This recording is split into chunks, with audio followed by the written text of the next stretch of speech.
Good afternoon, hello, and welcome to the OMNI Coalition News Show, aka TOCNS. This show's an amalgam of strange, weird, bizarre, off-the-wall, and otherwise things you don't normally see most anymore from most news sources these days. During a time of political overabundance and divisiveness, we present you with more unifying topics to discuss, for the most part. I don't know. Can't guarantee anything. Anyway, for links to the articles, the music, and anything else potentially interesting, please check the underbar of the description below. Anyway, I am A.O. Xander. I am Loki Lycan. And in the live studio audience, we have the mom of Among Us. So she is never sus, except for the times where she is. Like how she murdered me first. But anyway, today is Tears' Day, aka Tuesday, May 16th, 2023. Let's get into the news, shall we? What do we have from Oddity Central, Mr. Loki? My Batho, probably the world's weirdest looking stadium. Yep. Uh-oh. We got here, South Africa's Mbatho Stadium is famous for its unusual design, which features elevated stands that don't actually face the pitch, but other stands. Built in 1981 during the apartheid era, Mbatho Stadium is often cited as an example of impractical architectural design. It was commissioned by Lucas Mangop's government, which ruled the Bophuthatswana Banthusan, and designed by Israeli architect Israel Gudovich and engineer Ben Abraham. They came up with an unconventional concept that went against pretty much every basic principle of stadium design, and not in a good way. However, authorities apparently loved the idea and went ahead with the construction. After it was inaugurated, it didn't take looking for people to realize that its weirdly elevated stands don't offer the best view of the action on the pitch, and already required them to turn their heads to the side in order to watch the match. Oh, that's really stupid. Look at that thing. What the hell? Like, that is the weirdest designing stadium I've ever seen in my life. It looks like somebody somehow vomited shapes, and that's the yeah. Like, there's so many colors and textures, and I don't know. They seriously need to redo that damn thing. Yeah. What the hell? Oh god, that's a neck craner. I know, right?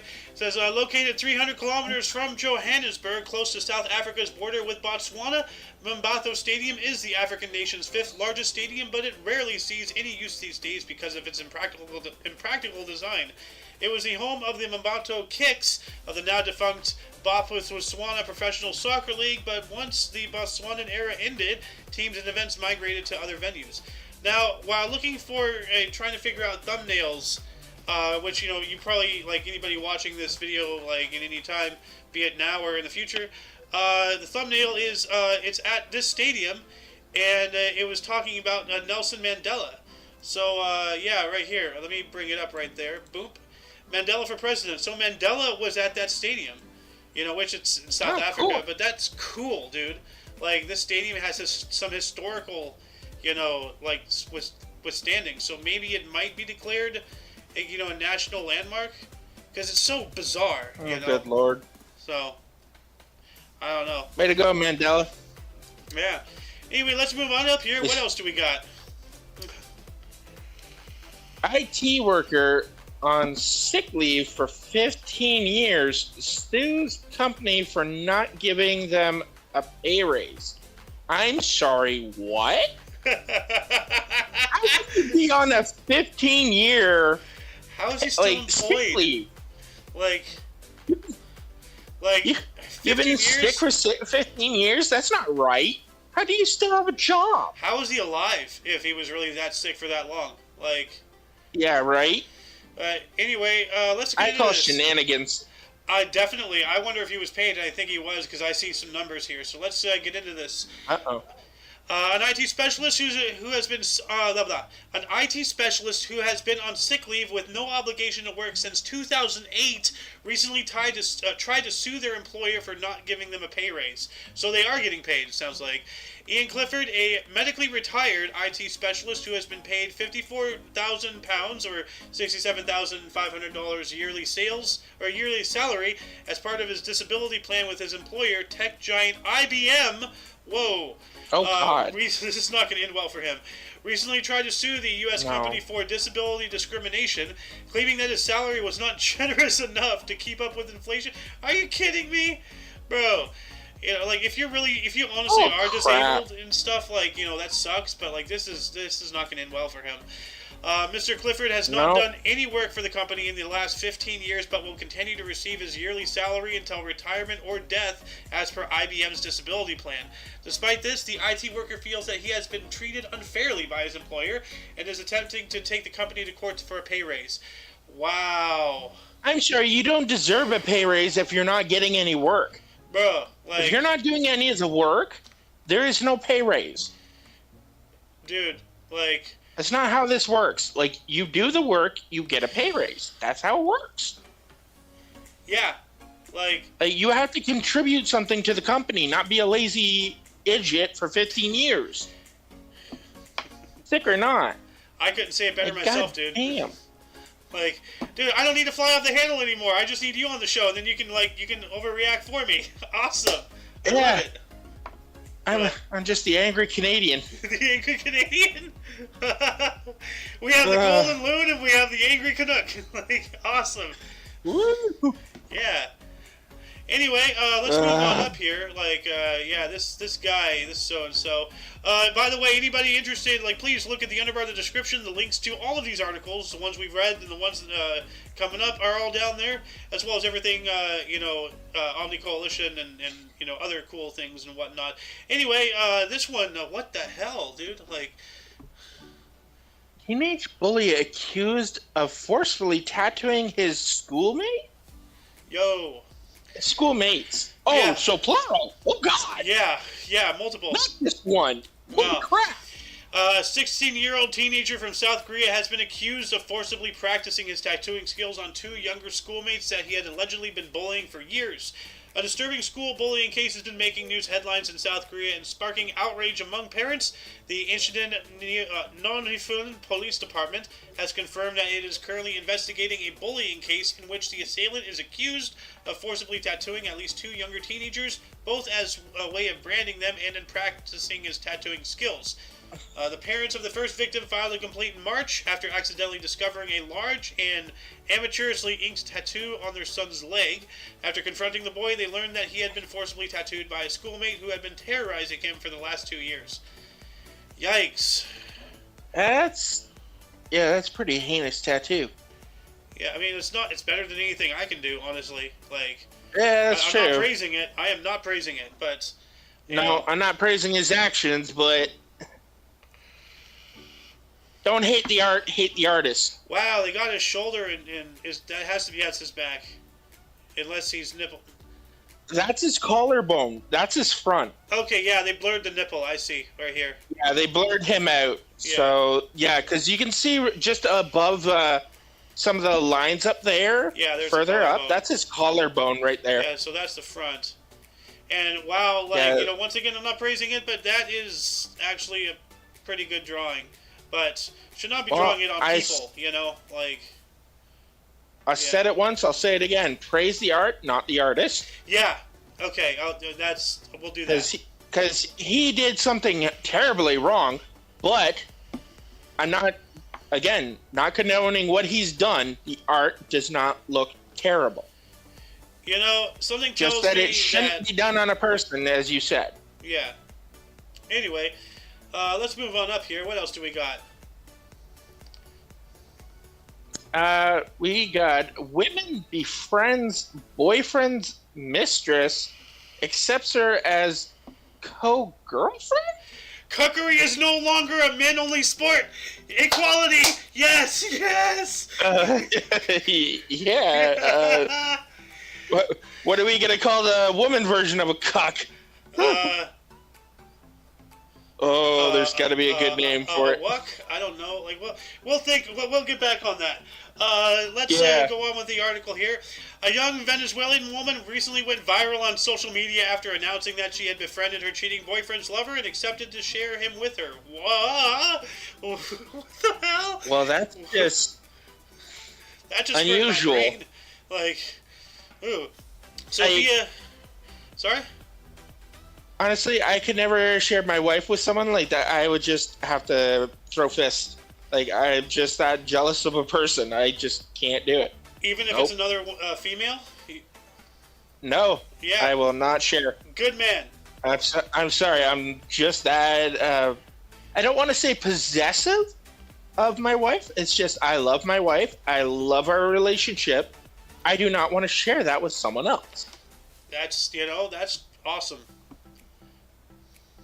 Anyway, it says here, Sofia Gutierrez, a young woman from La Cheria, Venezuela, recently sparked controversy on Facebook after posting a photo of herself and another woman who she claims is her boyfriend's mistress and her friend. Gutierrez reportedly learned of her partner's infidelity by checking his WhatsApp messages, only instead of confronting him, she decided to contact his secret lover, and the two ended up becoming good friends. Sophia tagged the girl in the photo, a certain Sarah Gill, and announced that she had gained all of her affection by accepting my boyfriend as hers and giving him the attention he needs when she is not able to. As you can imagine, the unusual post went viral almost instantly. Yeah. But hey, as I said before, cuckery is no longer a male-only sport. Yeah. But I don't know why I'm quite cheering. frankly, all the best to them. But yeah. Quite frankly, all the best to them if that's what they want to do. Yeah, all the best.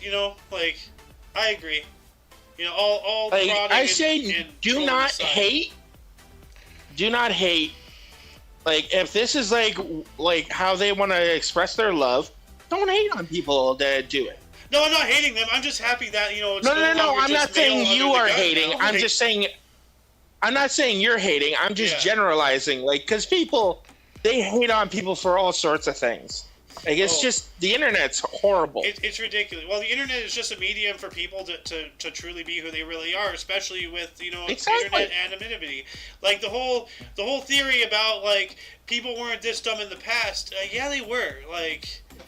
If anything, it has gotten worse. Oh, they were definitely like this in the past. They just couldn't express it before. Yeah. But now they have a medium to express. They have a method. Yep. And the method is the internet. Yep. Well, let's move on up here. Oh God. All right. I'm sorry for the image. That picture. Yeah, I'm sorry for it. Wow. Creepy dolls among unusual Texas beach discoveries headed for auction? What? Who would buy this monstrosity? What is all that? Is that bugs? I don't know. They look like they can't be bullet casings. I'm afraid to click the next image. Do you want me to? Go for it, I guess. Maybe it'll shed some light. Oh, okay. That's interesting. Okay. It's safe. Okay. Oh God. So there's only two pictures. Okay. One. So they picked this image. Okay. Well, but of course they would. Because that's the shocker. So. It says here, creepy dolls, a fiberglass mermaid, and a prosthetic leg are among the Texas beach discoveries set to be auctioned to benefit see the leg. a local wildlife rehabilitation group. What? Where's the picture of the leg? What the hell? I feel gypped. I guess they need a leg up. Hold on a second. Where's Discord? I have to. Here we go. There we go. I have to have that on the ready. It says here, the mission Arenz's National Estuarine Research Reserve at the University of Tejas Marine Institute said the items due to be auctioned Saturday in the annual Tony's Trash to Treasure auction at Roberts Point Park in Port Aransas were all collected from the reserve beaches during the past year. The items include internet-famous barnacle-encrusted dolls, a fiberglass mermaid statue, a prosthetic leg, a spell bottle, Haitian money, what? An old Bible, a Chinese beer, steamship coal from the 1800s, and a message in the bottle that floated from Jamaica. Wow. Oh, that reminded me. One time at my parents' old house, my mom found a balloon in the front lawn, and so she picked it up, and on the string of the balloon, it had a message, and it was from a school in the States. I can't remember what state. I think it was Kansas. I think it was somewhere in Kansas, and it was sent from some grade school, and it had an email attached to it. So my mom decided to email the email that was attached and say, oh, it came to here. because it asked on the little letter, can you send an email saying where the balloon was found? And she's like, all right, if it's for like a school project. And it was. It was just to see how far the balloon would travel. Yeah, testing air currents and, the jet streams and whatnot. Yeah. That's pretty wild, dude. Like, I never thought of that, but that makes sense. The message in the bottle of the air are balloons, Yeah. Oh. Yeah, it was totally cool. All right. That's really awesome. But yeah, like this is They found a wild. spell bottle? Is that what you said they found? Where was it again? This is something else. Yeah, a spell bottle. What's a potion? Like, what does that even mean? I would guess so. Like, I'm low on mana? That's a little weird. I don't know. Anyway, let's move on up. What else do we got here? We got an Idaho man passes 60 pounds between his hands 100 times in 17.53 seconds? Damn. What? Before? What, like a record or something? Yeah.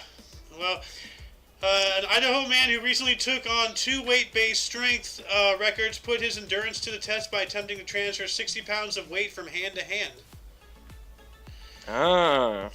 David Rush! Hey, don't hush the rush. I know about this guy. We've spoken about him so much time too. This guy's he's a record breaker. That's his career. Like literally, like that's what he does. Yeah, right here, David Rush. I think I've heard about this guy. Yeah, David Rush, who has broken more than 250 Guinness World Records, recently attempted the records for fastest time to transfer 20 and 40-pound weights from hand to hand 100 times. Rush said he was inspired by those experiences to take on the 60-pound version of the record, which stood at 27.7 seconds. Rush said he was blistered by the end of the attempts, but he managed to unofficially break the record with a time of 17.53 seconds. The attempt must now be reviewed by Guinness World Records officials for official certification. So this is one that's not even fully done. Like... Yeah, sorry, I had to reply to a DM real quick. Yeah, no, like that's so that's a record in the making, possibly. Did you know that you have to actually pay Guinness to put your record as a world record? Yeah, I think we've spoken about that several times on and off air, I believe. It's quite costly by what I remember. Well, yeah, you got to fly them out to you. You got to cover all the expenses, which is really like BS. It's like I don't know. Actually, I think it's only like $250 per record. Huh. Well, I don't know. I think they worry about so. The expense of the dude to come out to see you. I think Guinness worries about his plane ticket or his bus ride or whatever. Yeah. But you have to pay to put your attempt in the book. Yeah. Well, I mean, they gotta make money somehow, so I guess that's fair. Yeah. Like, I don't know, maybe if I look well, at like it... you said, this guy's like done 250 of them. Well, he's broken some of them more like, than 250, yeah, so... How many attempts well has over, he had? I bet. Yeah, how many attempts, though? Attempts? Like, that's a lot of money. Oh, God only knows. Probably like more than 1,000 attempts, maybe. Yeah. But anyway... Like, this guy is just ridiculous. He's done, like, so many little, like, what I think of as useless ones. Like, I think how many things you can fit in your mouth or something. Oh, yeah. No, I've heard records of, like, pee roller, where you literally, like, use your nose to roll the pee over, like, a plane of glass or something. Like, Ew. like, no, like, the vegetable pee, not urine. Like, the little... Oh! No. I was gonna say, how are you rolling pee up a glass? No, it's the vegetable. Okay, the vegetable, the little ball, yeah. Like... Okay, that makes so much more sense now. They're not using their nose to maneuver urine, bro. Although that might be a record. Like, I think you just invented something unintentionally. That might be more challenging than moving the vegetable up the glass. Yeah. Anyway, speaking of records here, what else do we got? Florida researcher breaks world record for living underwater. Oh, interesting. Big old air bubble, bloop.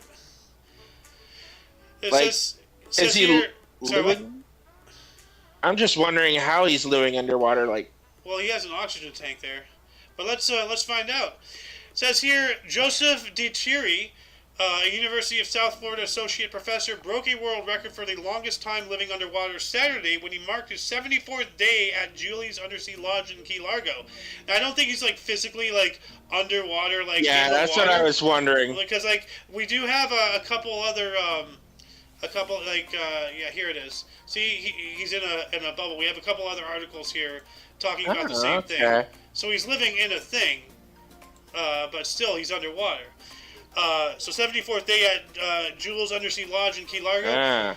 Dubbed Project Neptune, Deirdre's undersea adventure began March 1st as a mission of the Marine Resources Development Foundation, combining research and ocean conservation outreach. On Saturday, he broke the previous record. On Saturday, he broke the previous world record for living underwater of 73 days, set in 2014 by two professors from Tennessee. Hey, I was born there. Deturi, at the age of 55, who taught biomedical engineering at the University of South Florida, plans to continue his underwater stay with a goal of reaching 100 days. He tweeted about his record on Sunday. All right. So yeah, go to the link. Then you can go and follow him on Twitter. Which, you know what? I think. Welcome. You can now follow them. Okay, I'll follow you. Okay. Let's move on up here. What else do we got? We got a Nigerian chief, Hilda Baki, cooks for 87 hours and 46 minutes. Yeah, chef, not chief. I cannot. Oh, sorry, chef. My God, I'm bad today. It's all right. It happens. Yeah. A chef cooks for 87 hours. Yep. Now, I have another article here, like, where is it? Nigerian chef. It says 100 hours. Lord. So let's read this one, and then we'll get to that one later, because, like, I wonder if this is when she was still doing it. So, Hildy Baki may have set a new world record, but she'll have to wait for official confirmation from the Guinness Book of World Records before she can claim the title.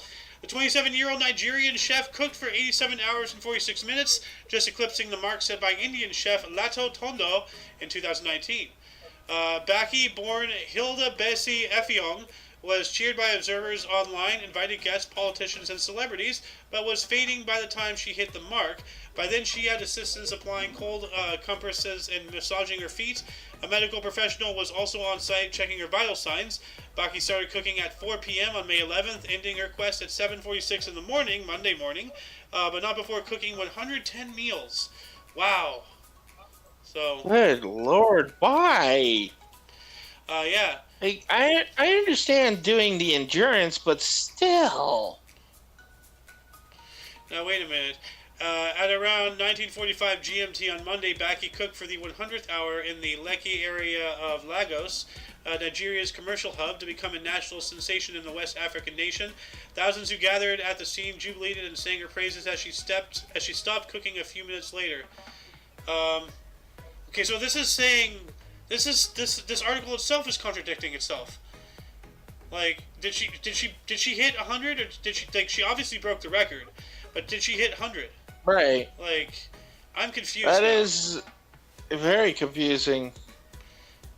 Yeah. Well, at least she had breaks. She only had 5-minute breaks every hour, or it accumulated 1 hour after a stretch of 12 hours for everything else, from bathing to medical checkups and resting. Wow.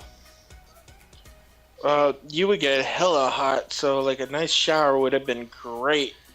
Yeah. And maybe, like, a quick cat nap, like...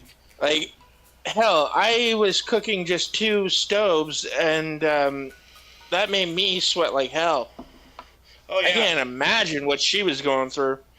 Yeah, well, that's, whatever the case, she broke the record. It's at least 87 point whatever hours, 87 hours and 46 minutes, in the bare minimum. That's what she did. Congrats to her, and, awesome. Yeah. So, anyway, let's move on up here. This is, She was only 27? Yeah. Well, you gotta be young to have endurance like that. You can't do that in your 30s. They'll kill you. So. Yeah. But what do we got here from UPI? Oh, we got police arrested MD man and stolen 5-ton military vehicle after highway chase. Ooh, what kind of vehicle? I think MD is Maryland. It says a man was in custody Saturday in Maryland. There we go. I was right. After allegedly stealing a 5-ton military vehicle from a private residence and leading police on a chase down an interstate highway, causing several crashes. Wow. Well, don't have your military vehicle in a private residence. What the? Why is it there? How did that happen? It's supposed to be on the base, isn't it? Yeah, that's weird. Michael Stevens II, at the age of 38 in Abington, Maryland, faces charges of motor vehicle theft, 2 counts of first-degree assault, 2 counts of second-degree assault, and failing to obey a lawful order in the wake of the Friday incident, according to the Hartford County, Maryland Sheriff's Office. Go ahead. Whoa! Yeah, it was one of those? Yeah. Oh! Yeah, that should have been on base, not at your private residence. What the hell is wrong with that owner? Some high-ranking official is going to get a big demotion here. And some real trouble. Yeah. Oh. He'll be lucky enough not to incur any fines. Well, yeah, I'm pretty sure he will. Like, yeah. Anyway, that's I would hope so wild. with that recklessness. Yeah. Now, here's a heartwarming story. Now we got a mother-daughter persevere hardship to graduate college. Oh, both mom and daughter graduated. Together. Well, good for them. Together. That's great. That's awesome. You go, girl. Terrific. Oh, look at this. They're mathematically compatible, too. A 50-year-old mother and her 25-year-old daughter will graduate together on Friday with straight A's from a graduate program at Texas University, the 5th time they've completed college programs together. Whoa, they've done it 5 times. Wow. Oh, wow. It's even better. Yeah. Quote, she's my best friend, 25-year-old Elizabeth Meyer said. All our classmates call her mom, end quote. Aw, dude. Oh, that's cute. That's awesome, man. Elizabeth Wholesome moment. Yeah. What's up, Rhombus? How you doing, man? Oh, I'm chilling.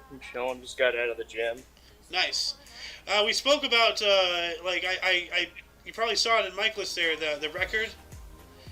Oh, yeah, I did that. Yeah, 60 pounds between his hands 100 times in 17 seconds. Yeah. Yeah. That's impressive. Yeah. Anyway, it says here, Elizabeth and her mother, Alyssa, put on their cap and gown for the 3rd time Friday after completing a Master of Social Work program at Our Lady of the Lake University in San Antonio, Tejas. The duo has earned a total of 5 degrees together. Cool. I mean, well, kudos to them. Like, yeah, good. Like, 5 is getting to be a little much, honestly. Like, you know, yeah, maybe a little, but yeah. But, you know, still cool. But it would have been better if this was doing like something your first with your time mom? or something, you know? Anyway, let's move on up. Here's like this Florida guy here, so like I just have this link. 76 days. And here's one that, like, how would this work? Rhombus, do you want to read the headline? Yeah, sure. Might as well. A Colorado man tries to trade places with dog to avoid DUI arrest. What? I can't. How is that supposed to work? It says here a driver who. Oh, I think I know what he did. A driver who was pulled over for speeding tried to switch places with his dog to avoid arrest, police in Colorado. So he literally put his dog in the driver's seat and put himself in the passenger seat, as if to pass off that the dog was driving the vehicle. Wow. I thought he was trying to, like, no pretend way to those be a dog police or did something. not see him doing that. Like, what the hell? I mean, it says here, an officer watched him maneuvering inside the car before he got out on the passenger side on Saturday night in Springfield, a town of about 1,300 people in the state's eastern plains, police said on Facebook post Sunday. Pardon me.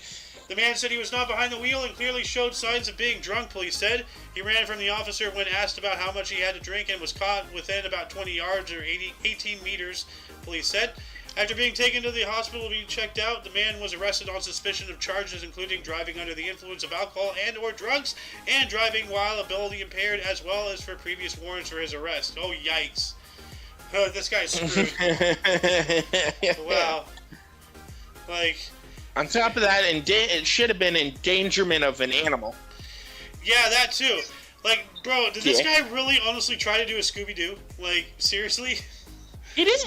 He tried to pull the Scooby-Doo. Wow. That's stupid. Very much so. Here's this Nigerian chef we just spoke about, so here's another article about her. Here's this guy again. Now let's get to this. Mr. Rhombus? Yes! Go for it. Denmark's mystery tremors caused by acoustic waves from unknown source, officials say. Wow. What's going on? From Copenhagen, Denmark, Associated Press News here, a series of minor tremors recorded on the Danish Baltic island of Bornholm Saturday has puzzled scientists who now say they were caused by, quote, acoustic pressure waves from an unknown source, end quote. What? Like, but see, here's the thing. This is not natural. Like, if this is a normal thing, we would have been hearing it for thousands of years. Like, you know, it did just suddenly start happening, so why? Like, you know, like, that makes me think, like, the whole theory about, you know, they're blasting tunnels, like, miles underground, and that's causing skyquakes somehow. Like, I don't know. Like, but it says here, at first the tremors were thought to have been caused by earthquakes. Then seismologists theorized that they originated from controlled explosions in Poland, more than 140 kilometers, or nearly 90 miles to the south. On Monday, the Geological Survey of Denmark and Greenland, an official body that monitors the underground, said the tremors were not caused by earthquakes, but by pressure waves from an event in the atmosphere. However, they came from an unknown source. So, like, what, a massive object going faster than the speed of sound? Aliens? Dimensional portals? You know, like space weapons being tested? Things are happening, you know? I don't know. Something's going on. Yeah.